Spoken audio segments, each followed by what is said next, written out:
Hi, my name is Ranganathan S.V.N. Kondala and I am here to discuss with you a very important topic of ancient Indian history, the Indus Valley Civilization.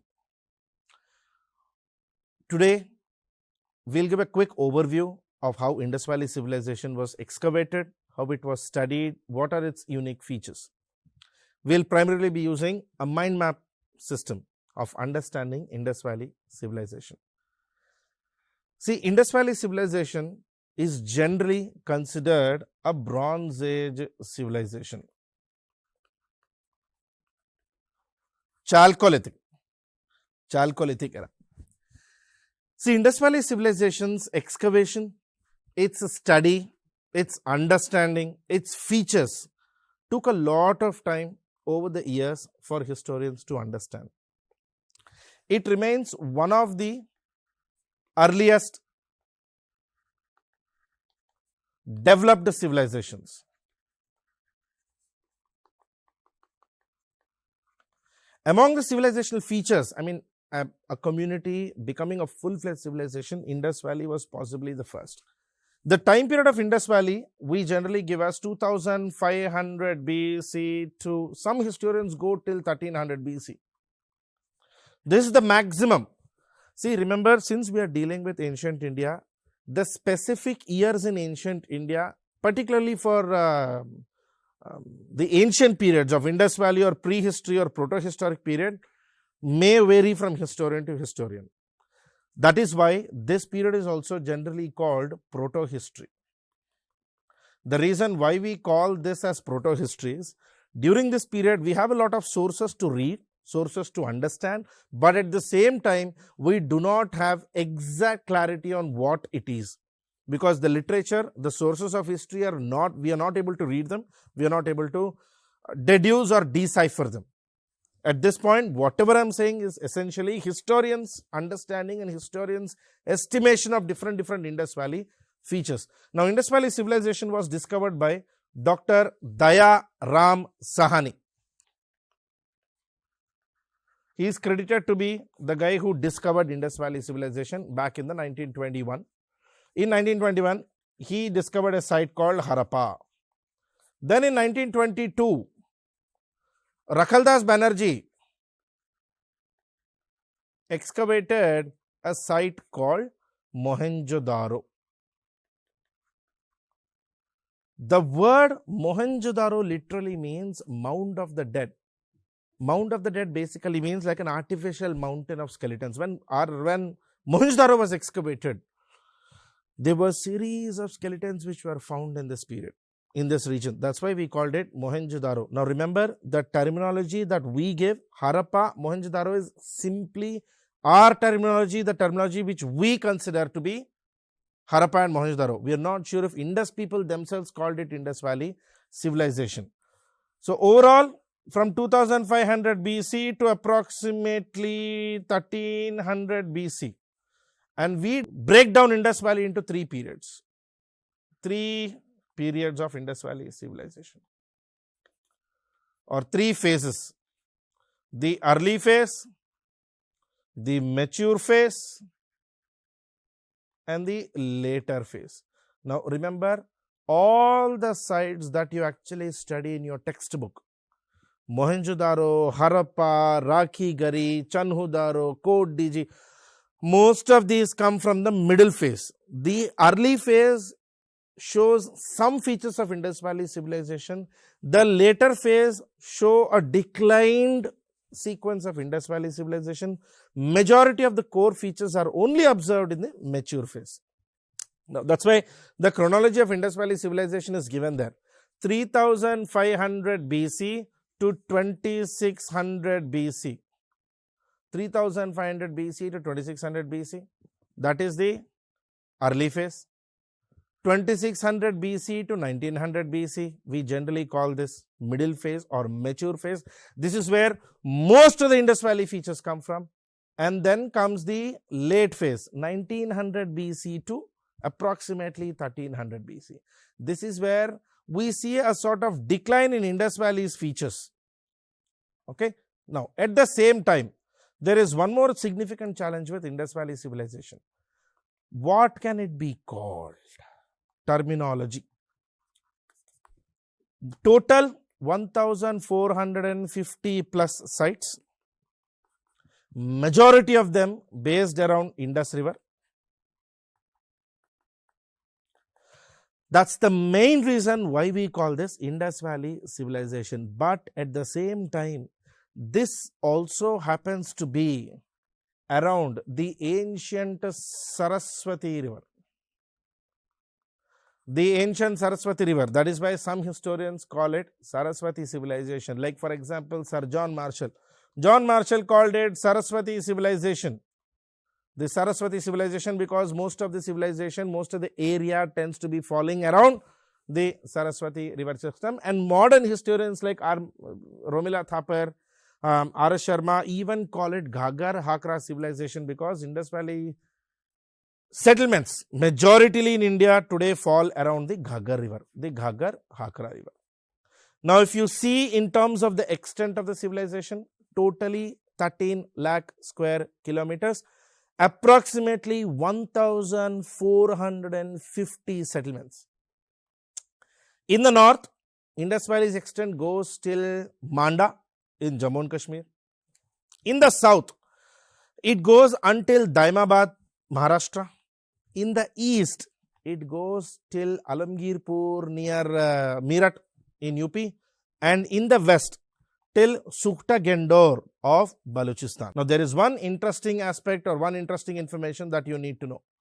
The outermost settlement of Indus Valley seems to be 𝗧𝗏𝗃.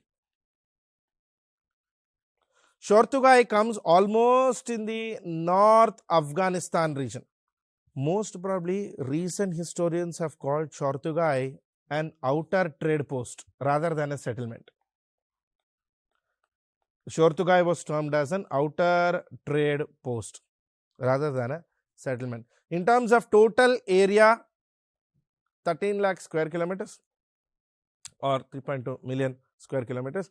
And Indus Valley civilization, as I said, is considered Indus Valley because most of the settlements falls around the Indus River Valley. Indus River Valley's key river has been Saraswati River.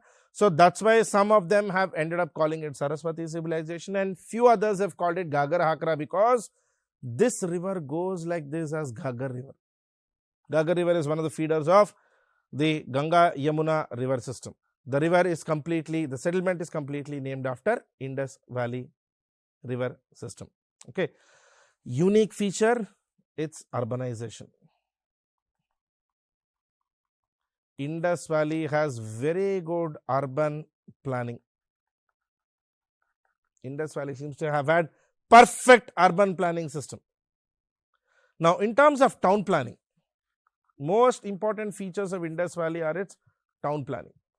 One special thing about Indus Valley towns is most of the towns are, at least majority of them are divided into two-part settlements. Two-part settlements. In the west, they have a high mound. In the east, they have a low, flat surface. And in general, people enter from the east, go to the west. Now, this classification or this division of a city or a settlement into western high mound and eastern low flat farm has generally been observed as a feature of the rulers and the ruled. Ruled being the common people, rulers being the ruling class. Now, this also is very clear because in the western high mound, most of the settlements are very clean, very flat, very fine finished. Whereas in the east, the settlements are generally rough finished, very rough finished. And in Indus Valley, this part, always remember, majority of the construction material or material used for construction is baked bricks. Indus Valley people have used baked bricks. Very rarely they've used stone in Gujarat section. Very rarely they've used stone in Gujarat section. Baked bricks or kiln, KILN, kiln burned bricks. And when we see housing in Indus Valley civilization, majority of the housing is a pattern which is followed even today in the rural settlements of India. Like for example, a house with a central open courtyard in the open, rooms on the sides, staircases, first floor, roof of the first floor being supported by wooden beams. Now this is a pattern that you see even today in any rural house you go. Any rural house you go, you will see this. Single and multi-room housing is observed. Every house had its own well, water well, and also completely tiled flooring and tiled housing. The housing pattern has single and multi-room housing, central open courtyard, rooms on the four sides, stairs, and this is also a commonality which we observe today. In our Vastu, we plan to put stairs on the western side of the plot. Even in Indus Valley, they had exactly the same.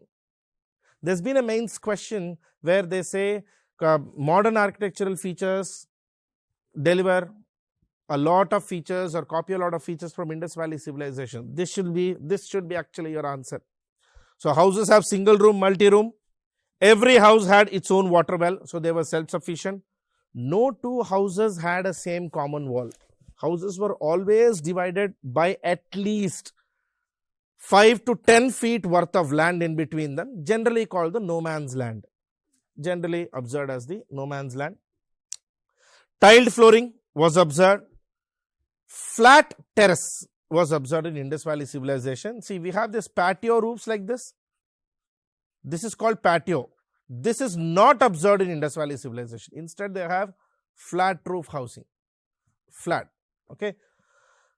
Some of the houses were too big, some were too small, and one common feature in Indus Valley civilization which we observe even today in modern constructions is row housing or sequential housing.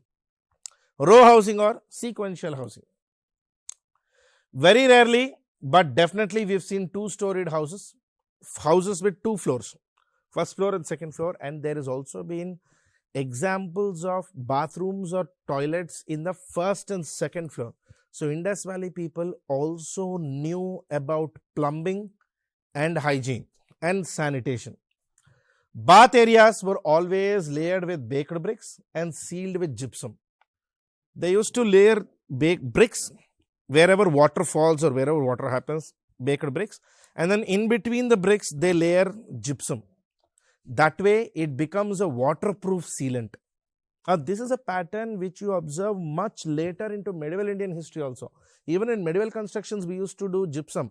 Uske baad we started doing, after that we started doing lead ceiling. If you go to any temples in South India, you will actually see temple flooring having lead layered in between them, molten lead. A copy from the gypsum layering of Indus Valley civilization. And as I said, there were toilets on the first floor. The toilets were even connected to the common drain canal using terracotta pipes. Terracotta means baked clay. They used to use baked clay pipes. Now this is a pattern observed again much later into even modern Indian history. Even modern constructions just about 30-40 years back also buildings used to have baked clay water pipes from Indus Valley civilization. There is also a series of public structures like bath, probably like a layered stepped water tank, which we observe in Mohenjo-Daro, and granaries. Granaries were essentially large storehouses where grains were stored, most probably for essential supplies when needed. There's one more pattern. If you see roads and drainage of Indus Valley civilization, Indus Valley entire settlement was grid pattern. Grid pattern is basically where roads actually cut into each other at 90-degree angle, exactly 90 degrees. No 60-degree, no turnings. Perfect grid planning. Also, the cities were layered in parts. So there used to be one full block, then a 90-degree road structure, one more block, 90-degree road structure, and each block has same type of housing. One room, one attached bathroom, two rooms, one attached bathroom, this model. So basically this was a very well planned, well established living system. And when we see the drainage, the drain canals were channels, 3 feet deep channels on the sides of the road or sometimes under the road. All houses were connected to these drain canals, and these were completely covered with slabs, either stone slabs or baked brick layering. Pretty much every house had a drain canal. That indicates the importance Indus Valley people gave to hygiene and health, the drain canal system. Now, this is the best example I'll show you of a house pattern. See this. Central open courtyard, and you can see rooms on the sides, flat roof on the top, rooms on all the sides, staircases, and how the beams are supporting the upper roof. This is a pattern which we observe even today in modern housing. And in Indus Valley, 2 important words of caution. Number 1, the doors and the windows of the house do not open onto the main street. If you observe here, it's very clear. There are no windows or doors here. They don't open onto the main street. Number 1. Second thing, you see the houses have a gap in between them. Now, this is a feature which we observe in modern European house planning. This is not something which we observe in much later period also. Some important cities of Indus Valley civilization. For example, take Harappa. Harappa is on the bank of Ravi river. It was the first excavated site by Dr. Dayaram Sahani. He was an archaeologist with ASI. And Harappa's most important findings is a citadel. Citadel basically means an area with large buildings. Most probably you can say buildings of rulers, buildings of administrators, or buildings of governance. Great Granary, a very big storehouse, approximately, even according to R.S. Sharma, about 884 square feet worth of size of granary. This is very similar to the modern day FCI godowns. You know how we have FCI godowns, Food Corporation of India godowns? Same logic. Most probably Indus Valley their grains used to be brought from other settlements. They used to store it in the grains, and whenever there were floods or whenever there was an emergency requirement, these grains used to be supplied to the people. Circular platforms for thrashing the grains were also observed. Now, this is common, which we observe even today in your villages. You will see this, a circular platform where paddy is actually beaten, paddy is thrashed. We also see 2-room barracks or 2-room housing, and plenty of bronze items were observed in Harappa. Plenty of bronze items, numerous of them were observed in Harappa. This is basically the granary example. If you see layered brick, and it also has air inlet channels here. You can see air inlet channels every now and then. The logic of these air inlet channels is to have enough amount of aeration so that the grains don't get ruined. When it comes to Mohenjo-Daro, Mohenjo-Daro is on the banks of Indus river. It was excavated by Rakhaldas Banerjee, 1922.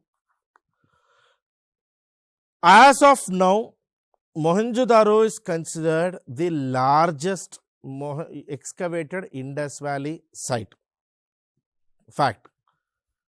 Remember, Mohenjo-Daro is in Pakistan. So, it is Rakhi-Gari of India, which is the largest Indus Valley site in India. In India, it is Rakhi-Gari, but overall Indus Valley, it is Mohenjo-Daro. As I said, the word Mohenjo-Daro basically means mound of the dead, because numerous skeletons were found here. Plenty of skeletons were found here when R.D. sir was actually excavating. It had the largest granary. One special excavation or one special thing about Indus Valley, Mohenjo-Daro site is the Great Bath. The Great Bath is like a stepped water tank. It looks like this.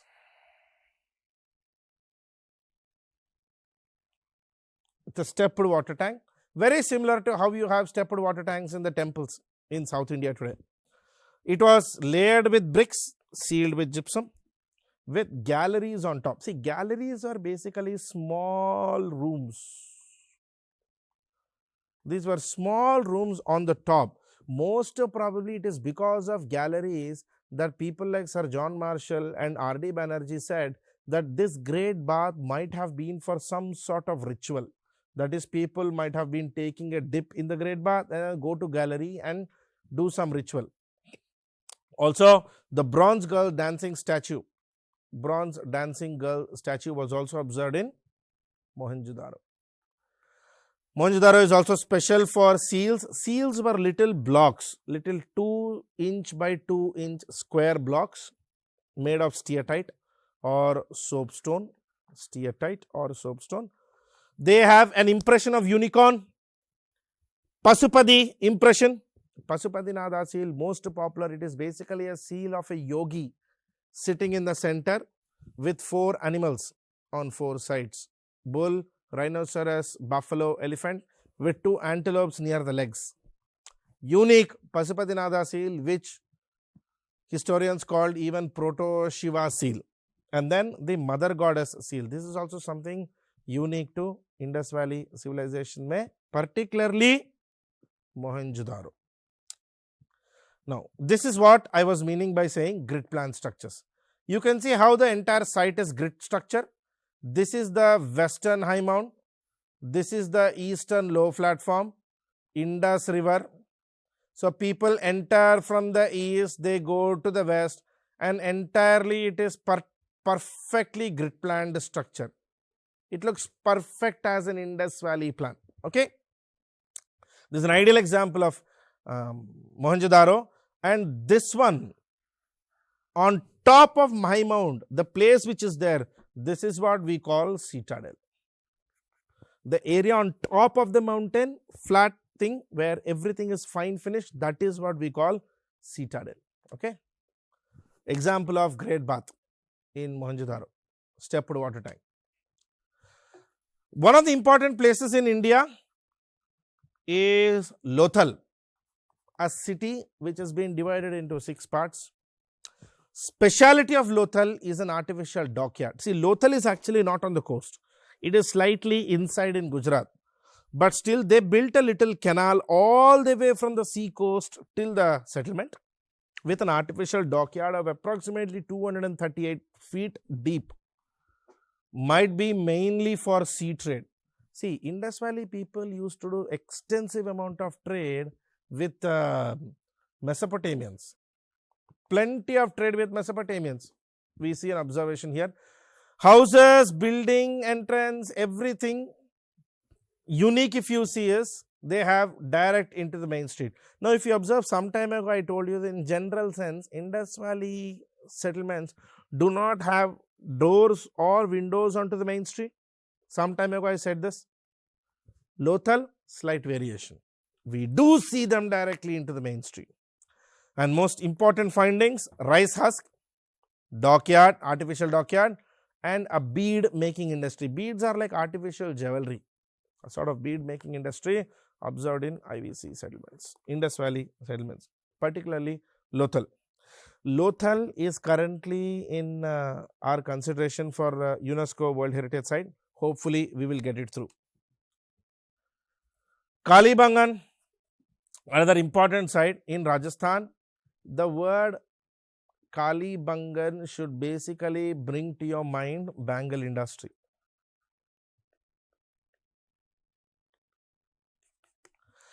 The word Kalibhan in Rajasthani's word basically means black bangles. Kalibhan had black bangles.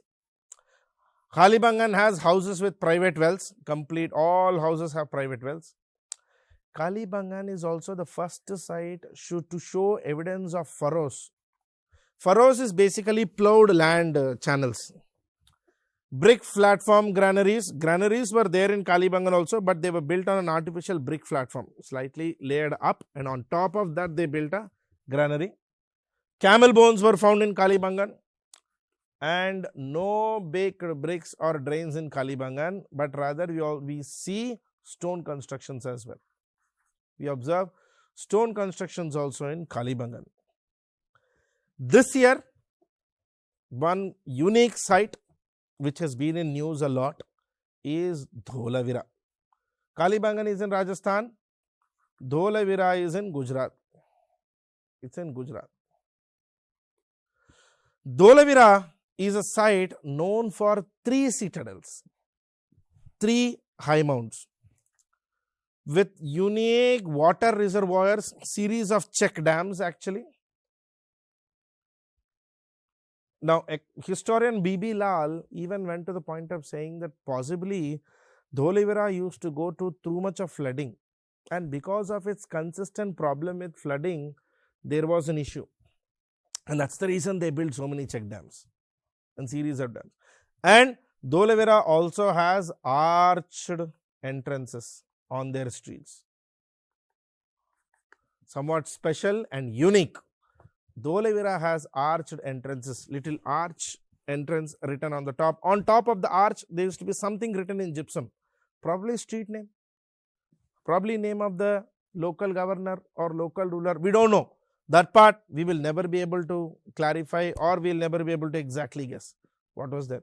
And the last 3 sites, more popular, is 𝗧𝗦𝗔𝗧, where horse remains or horse bones were found. 𝗬𝗏𝗏𝗃, where 𝗬𝗏𝗏𝗃 is the only city where the entire city has same type constructions. 𝗬𝗏𝗏𝗃 seems to have been a city which actually doesn't have a classification, which doesn't have a 2-part system like citadels, rulers and commoners. This model was not seen in 𝗬𝗏𝗏𝗃. And then 𝗧𝗏𝗏𝗃. 𝗧𝗏𝗏𝗃, as I said, is the outermost settlement from the entire Indus core area. It is actually completely outside the Indus river system. Most probably it was a trade center or a trade post. Outermost trade post for the Indus Valley civilization. 𝗧𝗏𝗏𝗃, 𝗬𝗏𝗏𝗃, 𝗧𝗏𝗏𝗃. And remember, 𝗧𝗏𝗏𝗃, Lothal are the ones which are in India. Okay, 𝗧𝗏𝗏𝗃 and Lothal. And this horse bone remained a major controversy because when the horse bones were found, we were not sure if Indus Valley people actually knew about horse, and we are not sure even today, because other than the horse bones, there is absolutely zero reference in Indus Valley civilization for the animal horse, either in their terracotta toys, either in their seals or in their carvings. No other information except other than horse bones. No other place refers to horses in Indus Valley civilization. And finally, remember, Indus Valley's contemporary civilizations were Chinese, the Mesopotamians, and the Egyptians. Egyptians on Nile, Mesopotamians on Tigris or Euphrates river, and Chinese on the Huanghe river. Huanghe river. Okay, that's it in this session, guys. We'll continue more about Indus Valley civilization in the next session. Thank you.